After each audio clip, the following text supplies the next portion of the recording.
Hark and listen well, for this is a tale from a time when England was a land of mist and myth. Have you heard of a curse that no physician could mend, or of a map that no man could read? Our story is not of treasures of gold and ruby, but of a prize far more precious and infinitely more perilous. It is the tale of Princess Seraphina of Avaloria, whose living flesh was turned to cold, hard jade. And it is the tale of Elara, an orphaned mapmaker's daughter, who inherited not from her father but a single blank sheet of vellum. But what if the cure for the princess was the key to the world's undoing? And what if that blank parchment was the only map that could lead to both salvation and ruin? Listen closely, for this is the story of Elara and the chart of the Citadel of Verdant Flame, which reveals itself only beneath the light of the moon. Chapter 1. The Jade Curse and the Silent Chart. In the heart of the realm, in the city of Avaloria, whose spires pierced the clouds and whose stones were laid by ancient kings, a strange shadow fell. It was not the shadow of night or storm, but a silent, creeping dread that slipped through the halls of the royal castle and settled in the body of the Princess Seraphina, the Rose of Avaloria, and King Alaric's only child. It began as a lovely pallor on her cheeks, then shifted to a faint green shimmer, like the reflection of a hidden emerald. The royal physicians were baffled, and the court sorcerers aghast, for the green luster began its slow, relentless march, transforming the princess's soft skin into a substance that was hard, cold, and translucent. She was turning into a statue of pure jade. Day by day, silence claimed her limbs, and stillness flowed through her veins, until all that was left of the living princess were her eyes, which wept real, warm tears on a face that had begun to forget life. King Alaric, his heart clenched with a grief as hard as the stone his daughter was becoming, sent riders to every corner of his kingdom and beyond.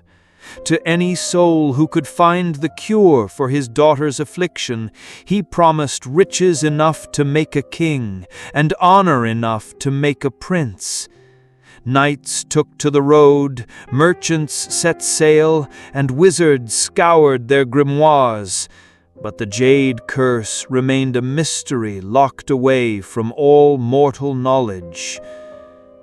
Far from the castle's despair, in a quiet alley where the scent of old parchment and drying ink hung in the air, lived Elara.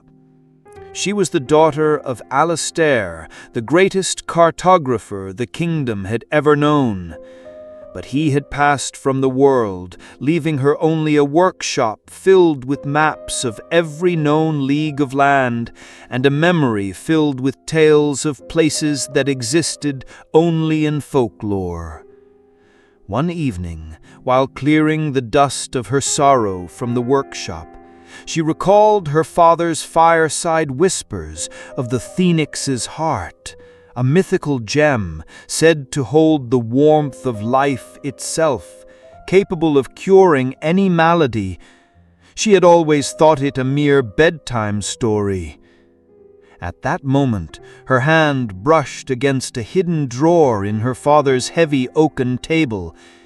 Inside, she found not a gem, but a scroll of fine vellum, perfectly smooth and utterly blank.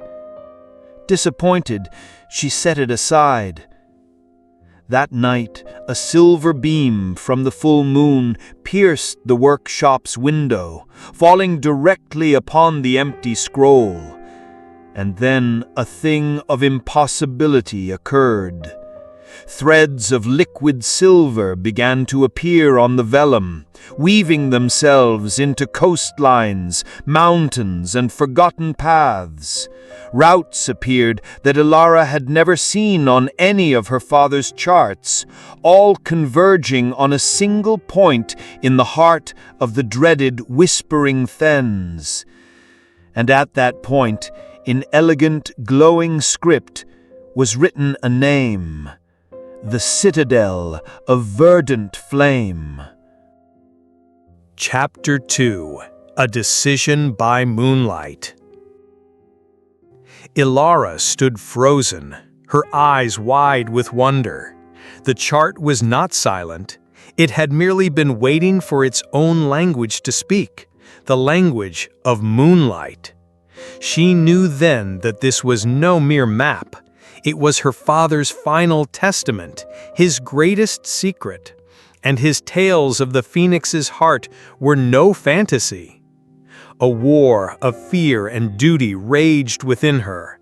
She was a lone maiden in a kingdom filled with hardened warriors and cunning mages seeking the same prize. The Whispering Fens, the destination marked on the chart, was a place of legend. A vast, treacherous marshland said to swallow travelers whole and drive men mad with its disembodied whispers. Yet the image of Princess Seraphina's weeping stone eyes would not leave her mind. This was not just a chance to save the princess. It was her chance to prove that her father's legacy was more than ink on paper. It was the key to the greatest of adventures. As a new rival emerged, Sir Kalen, a proud and ambitious knight of the King's Guard, who publicly vowed to find the cure and win renown, Elara knew she had no time to waste. He would search with brute force and the king's resources, but she possessed the true key. By dawn, her decision was made. She gathered what little she had: a water skin, a handful of dried berries, her father's brass compass, and his intricate astrolabe, the secrets of which he had taught her. She looked one last time at the chart by candlelight. It was once again a blank white sheet. She smiled. She was now the sole guardian of its secret. Cropping her long hair and donning the garb of a traveler boy, she slipped into the pre-dawn bustle of Avaloria, her face set towards the south, towards the great, grasping marshland.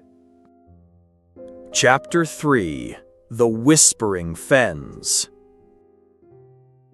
Elara journeyed for weeks, joining a trader's caravan to the edge of the known lands.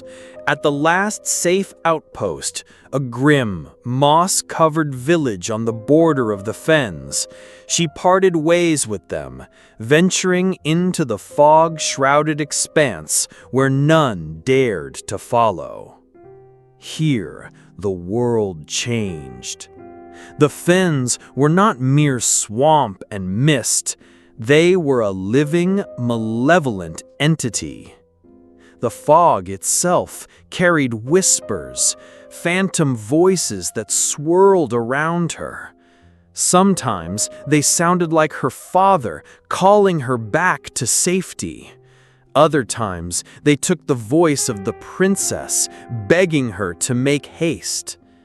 In the distance, she would see visions, warm, welcoming cottages and sturdy bridges over murky water. But her father's compass would spin wildly, telling her they were not but illusions crafted by the will-o'-the-wisps, malicious sprites that lured the lost to their doom. These were the fen glimmers, the marsh's hypnotic traps. More than once she nearly succumbed, especially when a vision of Sir Kalen and his men appeared, looking strong and confident, making her feel small and foolish. But she would shut her eyes and remember her father's lesson. When your eyes deceive you, trust the stars. When your heart deceives you, trust your knowledge. At night, she would raise the astrolabe to find her path by the heavens, ignoring the phantom voices and ghostly lights, putting her faith in the tools her father left her and in the map that awaited the moon to reveal its next step. Chapter 4: The Gate of the Riddle. After days and nights of struggle against the Fens and herself, the moonlit chart led her not to a citadel, but to an impassable cliff face of sheer, wet rock that stretched as far as the eye could see. Despair began to creep in, but the chart showed a single glowing silver sigil at the base of the cliff. As she drew closer, she saw that the rock was carved into the forms of two colossal sleeping griffins, their bodies covered in moss, their wings folded at their sides. Between them was only a smooth wall of stone. As Elara stepped into the space between them, the stone eyes of the griffins suddenly glowed with an emerald light, and a deep, grinding voice echoed through the air, seeming to come from the very rock itself. "I have seas, but no water. I have forests, but no trees. I have cities, but no houses. What am I?" Elara understood. This was not a door, but a guardian, and its key was not made of iron, but of wisdom. A smile touched her lips, for this was the world she was raised in. In a clear, steady voice, she answered, "You are a map." A profound silence fell, and then the stone wall between the griffins began to tremble with a deafening groan. It split down the middle, the two halves sliding slowly back into the cliff, revealing a dark passageway from which flowed the scent of ancient air, of copper and of emeralds. The gate to the city of myth was open. Chapter 5: The City of Living Clockwork. Elara stepped inside, and what she saw stole her breath. It was not a city, but a wonder. Soaring towers made of translucent green peridot spiraled towards the roof of a colossal cavern, lit by captured sunlight filtering through crystals in the ceiling. Streets were paved with polished copper, and delicate bridges spun between the towers like strands of a golden web. But the most astonishing thing was that the city was alive. Bronze birds with intricate gearwork wings flew from spire to spire, their movements creating a symphony of soft clicks and chimes. Silver stags with ruby eyes leapt across the bridges. The entire city was a giant, complex automaton, a celestial clockwork moving with perfect precision, yet there was no sign of its inhabitants. She soon discovered this beautiful mechanism was also a deadly trap.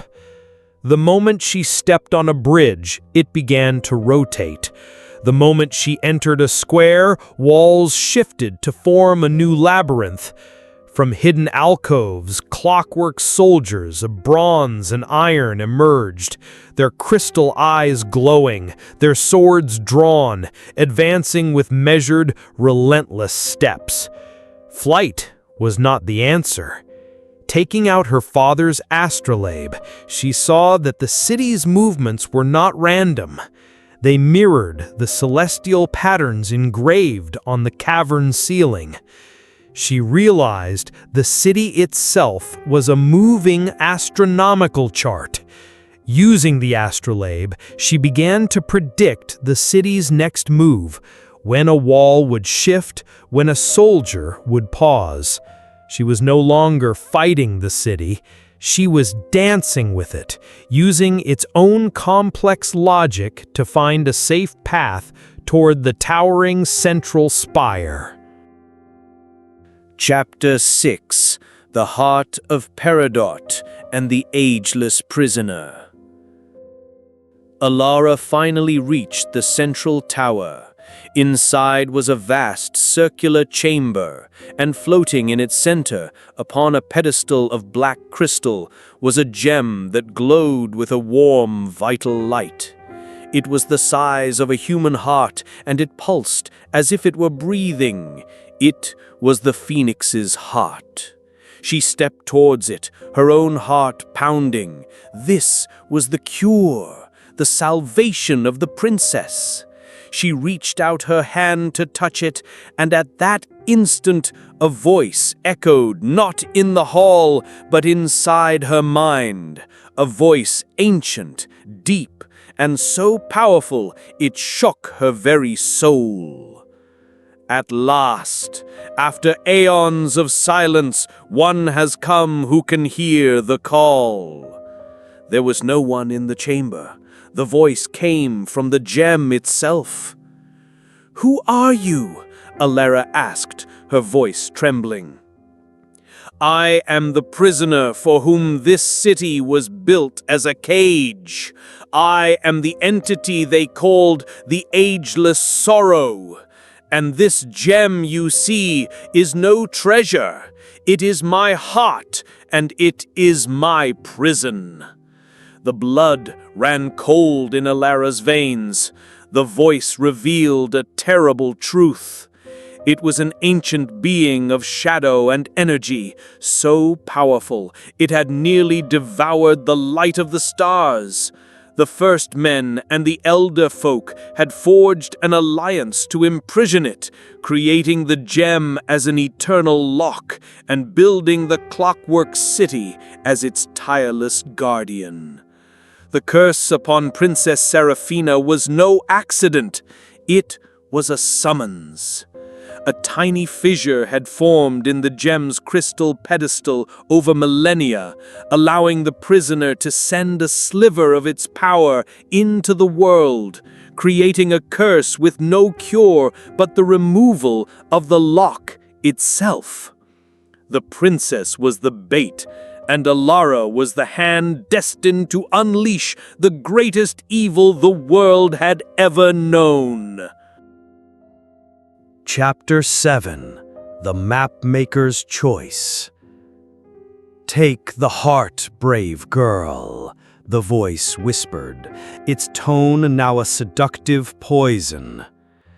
"Save your princess, and you shall be a queen. I will grant you power, knowledge, all you have ever dreamed of.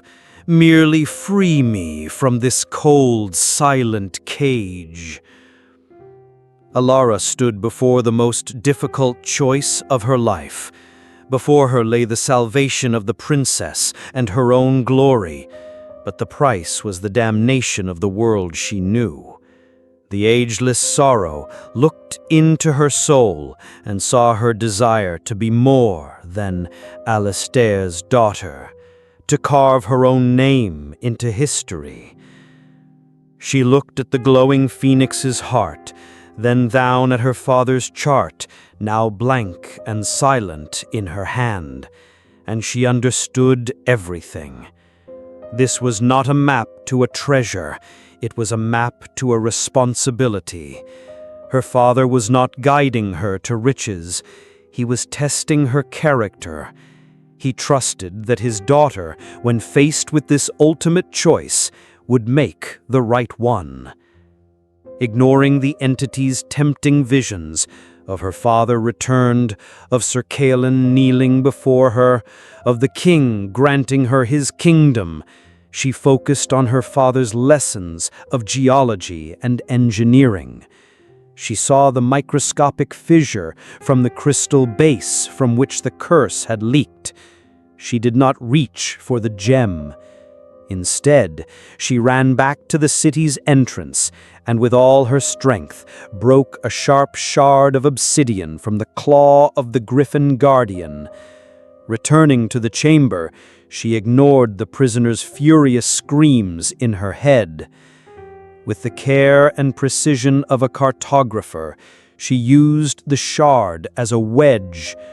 With another stone, she began to tap it, not to break the prison, but to carefully press the edges of the fissure back together. With every tap, she was closing the tiny window that connected the ageless sorrow to the world. "No!" the prisoner shrieked, a silent psychic scream that cracked very the stones of the tower. With a final decisive tap, the fissure sealed shut. The glow of the phoenix's heart dimmed from a vibrant, living radiance to a soft, stable light. The prisoner's voice was abruptly cut off, and an eternal silence returned to the Citadel of Verdant Flame. Chapter 8: The Return and the True Cure. Elara left the city behind, its copper towers and its jailed heart now safe. She made her way back through the fens, but this time there were no phantoms, no whispers. The marsh was quiet, as if in deference to what she had done. She returned to Avaloria empty-handed, no gem, no magical cure. She entered the castle, weary and mud-stained, prepared to face the king's disappointment. She found him beside his daughter, who was now almost entirely transformed into Jade. But the moment Elara stepped into the room, a strange thing happened. Princess Seraphina took a deep, shuddering breath. The hard, green luster on her skin began to fade, revealing her natural complexion beneath. With the prisoner's power severed, the curse was unraveling on its own. Elara stood before the stunned king and told him everything, of the chart, the city, the prisoner, and the choice she had faced. She had not brought back a magical cure. She had severed the disease at its source. She had proven that the greatest victory comes not from taking a treasure, but sometimes from leaving it be. King Alaric looked at her not as an orphaned girl, but as a sage and a warrior who had saved not only his daughter, but his entire kingdom from a horror they never knew existed. He promised wealth and honor for a cure, he said, his voice thick with emotion. But you have brought something far more valuable, wisdom and sacrifice. Ask what you will, and it shall be yours. Elara did not ask for gold or titles. She asked only for one thing, to be named royal cartographer and given the resources to lead the Keeper's Guild, her father's workshop, to map not just the known lands, but the uncharted and dangerous places of the world, to protect the realm from secrets that must never be discovered. And so Elara was no longer known as the mapmaker's daughter. She became Elara, keeper of the unseen atlas, the wisest scholar of her age. And sometimes at night, she would sit in her workshop and look up at the full moon, and know that it was not just a light in the sky, but the silent witness to her journey and to all the maps still waiting to be read.